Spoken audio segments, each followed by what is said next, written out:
changing your life one story at a time. This is the Chicken Soup for the Soul podcast with Editor-in-Chief Amy Newmark. Hey, it's Amy Newmark with your dose of Chicken Soup for the Soul inspiration for this Friend Friday. And today I want to introduce you to Joan Lunden. Joan has been a trusted voice in American homes for more than 30 years. For nearly 2 decades, she greeted viewers each morning on Good Morning America. And she has reported from, you're not going to believe this, 26 countries. She's covered 5 presidents, 5 Olympics, and she's kept Americans up to date on how to care for their homes, their health, and their families. And she continues to be front and center. We all see her. She's an award-winning journalist, a best-selling author, an international speaker, a special correspondent on NBC's Today Show, and host of the CBS series Your Health. And like many of us, she has had to balance being a working mom with 7 kids and balance that with being a caregiver to an aging parent. And after experiencing the challenges of caring for her own mother and finding the right place for her, Joan became the face of America's largest senior referral service, A Place for Mom. And they help people to find the right place for their parents when they need to move to a new home. As an advocate for families everywhere, Joan's mission is to help Americans through their caregiving journey by sharing what she's learned along the way. And that is what caused us to make a book together a few years ago called Chicken Soup for the Soul, Family Caregivers. And that book has really been helping me recently as I've dealt with the death of my mother and moving my elderly father into assisted living. So, Joan, welcome to the Chicken Soup for the Soul podcast. It's great to be with you. You know, I knew what I was supposed to do, and I only did a little bit of what I was supposed to do because you just never think it's time. And so if we can get people to do a few of the things that we didn't actually do, that would be a great result of this podcast today. Well, I'm in the same boat with you, and there's a whole lot of us in this boat, which makes it kind of a sinking ship.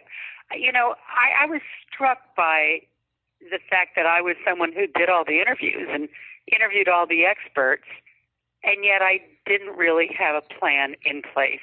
And I had put my mom and my brother into one condo. My brother suffered from a lot of the complications, debilitating complications of type 2 diabetes, and my mom was just getting older. You know, I had somebody go in and help them with the housekeeping and take them, go get their groceries and take them to their medical appointments. But the day that I got the call that my brother died, I then, flew back out to California from New York, as I'd done a gazillion times. And there I was sitting in the middle of the condo, realizing that my mom's dementia was far worse than I had thought it was. Because when we could have visit our aging relatives, they put on a good face.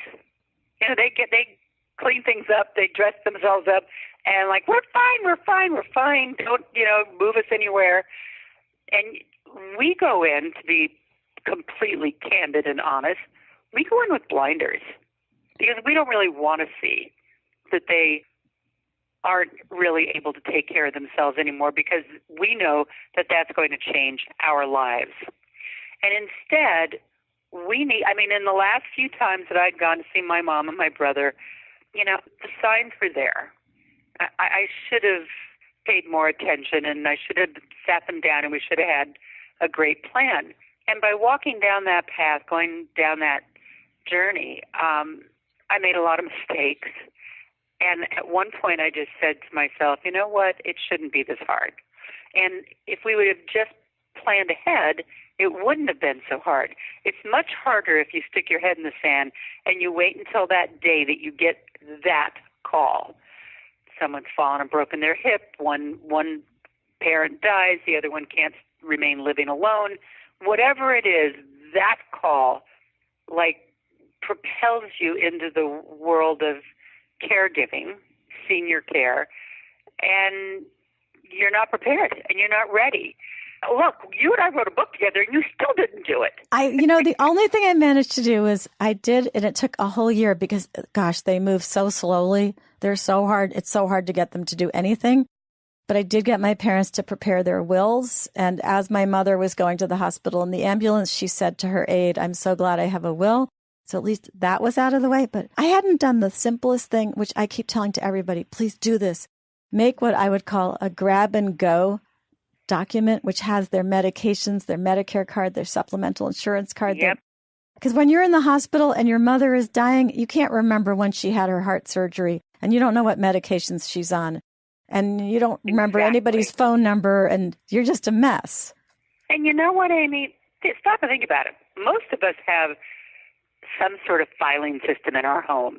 And we have all the information of, like, if the refrigerator stops working, who to call, where's the warranty. Like, we have this on our car, like all these other things. But, like, what about on us and on our spouse and on our aging parents or anyone that we know that we would be responsible for if something happened to them?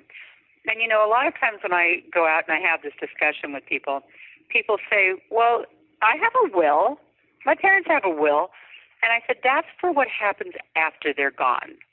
I'm talking about the documents that you need for those months or years, and these days it could be decades, that you are going to be in charge of their care before they pass away.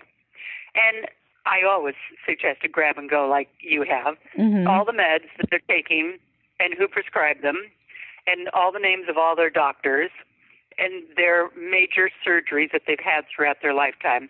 But there's a few other documents that anyone listening, if you don't have these, not only on your parents, but for yourself and for your spouse, because none of us knows what tomorrow's going to bring. You know, I mean, I don't mean that that's not a pessimistic statement. It's a statement for everyone to understand the need to be prepared. We should all have, and we should especially have for our aging relatives, an advanced health care directive. It's also known as a living will. So it's not the will that says where they're going to, who's going to get the blue sofa in the living room. It's that living will that says that if their life is in the balance, that they have already made these decisions as to, do they want to be put on a feeding tube? Do they want to be kept on a breathing tube? Do they want a DNR, or do not resuscitate? Do they want to be an organ donor? There are a lot of things that are really necessary. You don't want to make those tough decisions in a hospital setting, and you need to talk to your parents about this when they're a little bit younger, if possible. I mean, I think it's much more sensible to talk to them about this in their 60s and 70s rather than their 80s and 90s, when you don't really want to have that conversation because they're too in kind of, their mortality is more in their face, so to speak. You're right. You also need a HIPAA release. HIPAA laws, and I believe that's HIPAA, if I remember correctly, they were devised in order to keep our medical information private to us so that other people couldn't come in and see our medical information. Well, you need a HIPAA release on your parents, and you need one on your husband. I have one on my husband. He has one on me. And a HIPAA release can only be one person, but that person then, by having that release, a hospital is able to talk to you about that person, and the doctors are able to. And you need that release in order for them to be able to legally talk to you. The other thing everyone should have is they should have a power of attorney. It's good to have a durable power of attorney that covers both health and business. I didn't have all these in place, and I couldn't even do my mom's banking for her. She couldn't do it. My brother had been doing it, but now he was gone.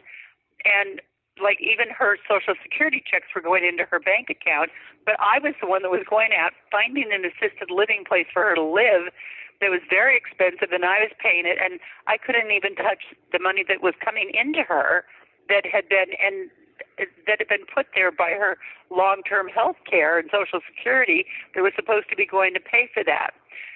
So, I had to take her into the bank with me. She wasn't doing well. My brother had just passed away. These are not things you want to be doing in times of crisis.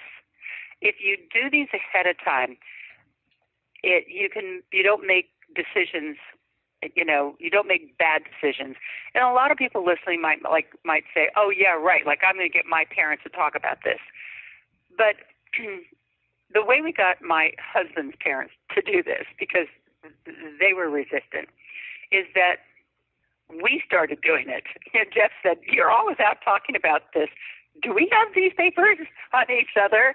So we started doing them, and then we happened to invite them out to dinner, and we told them how we were doing all these and how I always give this speech and how all of a sudden we realized we didn't have them, and God forbid what would happen if something happened to one of us. And then all of a sudden, my husband looked at his parents and said, oh my gosh, I don't know if I've ever done this with you. Mm-hmm. You need this on each other as well. Nobody wants to have that conversation. That's true. Conversation about, here's my advice on having that conversation. First of all, I think if you have adult siblings, have it with them first, and everybody kind of decide, hey, you're a lawyer, so you take care of the lawyer things. I'm not working. I'll make sure I take her to the beauty shop and I do this and I do that. Like everybody can kind of decide how to divvy up, because unfortunately what usually happens is one person ends up doing everything. But then in order to have it with your parents, who are more than likely going to be resistant, I always say, whatever you do, don't let any kind of hint or intonation come through that says to the parent, all right, come on, give me all this information because I'm the one that's going to have to take care of you. It's going to be on my back. So what you want to do is timing is everything. Find a time, probably not in the middle of Thanksgiving dinner. Like, find a time, though, that you can sit and say, I want to talk to you guys about something, like, really seriously. That I want to make sure that for the next chapters of your life, and that could be years, it could be decades, who knows?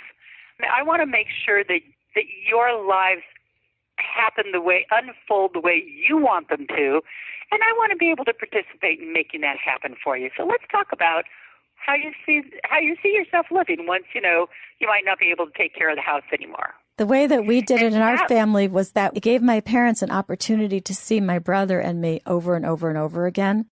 So they viewed it as something fun, because we would go to the lawyer and they would fill out the living will, fill out the HIPAA release, fill out the power of attorney form. And they got to see us constantly. And so they were willing to fill out any forms just to have all of these fun meetings with us. That's very funny. It worked. Those are the cold, hard facts. I mean, those are the papers you need. That's some advice on how to sit down and have that conversation. Now let me talk about just the family, fun, emotional, historical side of it. Sit your relatives down, grandparents, parents, and aunts and uncles. Put together an interview and sit down and say, I want to do a few conversations with you about our family. And ask them what life was like when they were young. Like when my mom said, I grew up on a farm in North Dakota. There were 8 of us, 8 brothers and sisters, and we all went to a one-room schoolhouse that was 2 miles away, and we literally walked there in the snow. And she talked about who was president, what was going on, about the war starting, about moving from North Dakota out to California, being a young woman.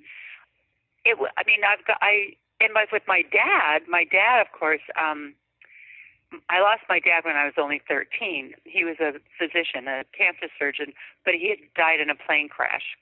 So I never had the advantage of knowing him as an adult. But, like most of us grow up and we get to know our parents in a much different way once we're adults. I never got that chance. So I went out to my hometown and I made appointments with different doctors and nurses and people that had worked with and who knew my dad. And they were all, older. They were in their 80s and early 90s.